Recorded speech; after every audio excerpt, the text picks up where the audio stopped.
যারা সেদিন তাদেরকে গুম করে নিয়ে গিয়েছিল, সুমনের মায়ের দেহাজারি, একই পরিবারের 7 জন নেই হয়ে গেল। আমি উত্তরায় থাকতাম, আমার উত্তরার বাসার পূর্ব দিকে দক্ষিণখানে মুন্না নামে ছাত্র দলের একটা ছেলে ছিল। সেই মুন্না গুম হয়ে গেল। এরকম একের পর এক ছাত্র দলের অসংখ্য ছেলে গুম হতে থাকে। আমার আজকাল এই অনুষ্ঠানগুলোতে আসতে খুব কষ্ট হয়। এই জন্য যে আমার সামনে যে বাচ্চাগুলো এখানে বসে আছে, এদেরকে আমি খুব ছোট দেখেছি। এখনো আমার মনে পড়ে প্রথম যে অনুষ্ঠানটি আমরা আমাদের এদেরকে নিয়ে করেছিলাম, সেটা আমাদের দেশনেত্রী বেগম খালেদা জিয়াকে সঙ্গে নিয়ে একটি হোটেলে ইফতারের একটি অনুষ্ঠান করে দেশনেত্রী বেগম খালেদা জিয়া তাদের সঙ্গে ইফতার করেছিলেন। প্রতিটি বছর প্রতিটি সময়ে আমরা এই যারা হারিয়ে গেছে তাদের পরিবারকে সঙ্গে নিয়ে আমরা এর বিচার চেয়েছি। আমাদের সেই ছোট্ট মেয়েগুলো এখন বড় হয়েছে, ছেলেগুলো বড় হয়েছে, আমরা এখনো তাদের ভাই বা বাবা তাদেরকে ফিরিয়ে দিতে পারিনি। এটা জাতিগত হিসাবে আমাদের অত্যন্ত লজ্জার কথা।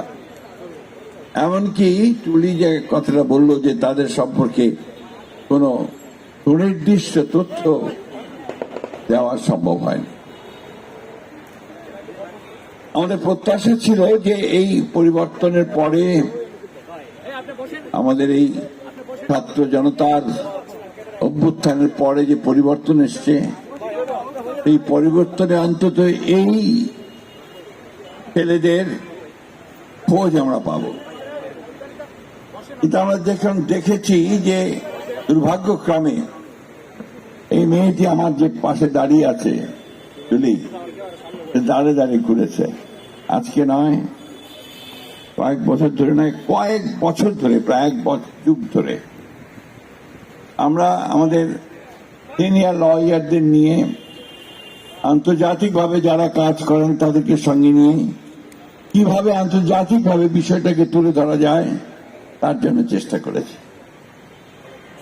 আমাদের তৈরি গেছে জেনেভা পর্যন্ত,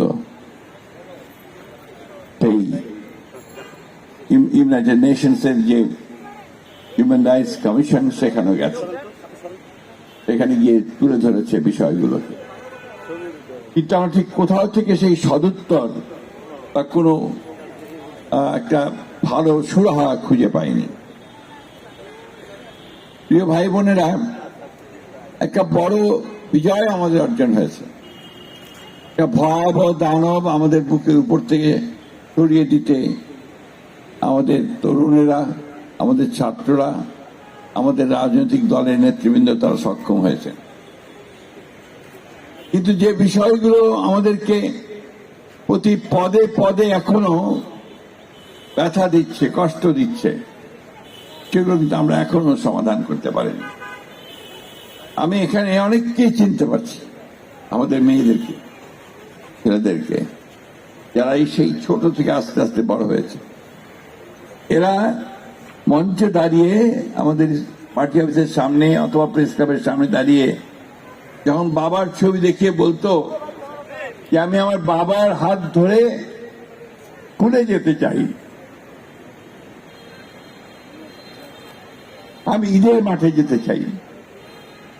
একজন পিতা হয়ে আমরা সেই কষ্ট এখনো বলতে পারি না। আমি জানি না যে আমরা এই মানুষগুলোকে কোনোদিন ফিরে পাবো কিনা। আমরা জানি না এই শিশুদেরকে, তাদের পিতাকে আবার ফিরিয়ে দিতে পারবো কিনা। ওই যে ইলিয়াস আলীর ছবি এখানে সামনে টাঙানো আছে। ইলিয়াস আলী গুম হয়ে যাওয়ার পরে তার বাসায় যখন গেলাম, তখন তার মেয়েটির বয়স মাত্র 6। সে ভয়ে কষ্টে দুঃখে আমাদের সামনে আসছিল না। এবং তার পরের বছর যখন আবার গেলাম সে একই দিনে, তখন দেখলাম তার মা বলছে যে আমার মেয়েটা এখনো ওই দরজার দিকে তাকিয়ে থাকে, যদি তার বাবা ফিরে আসে না,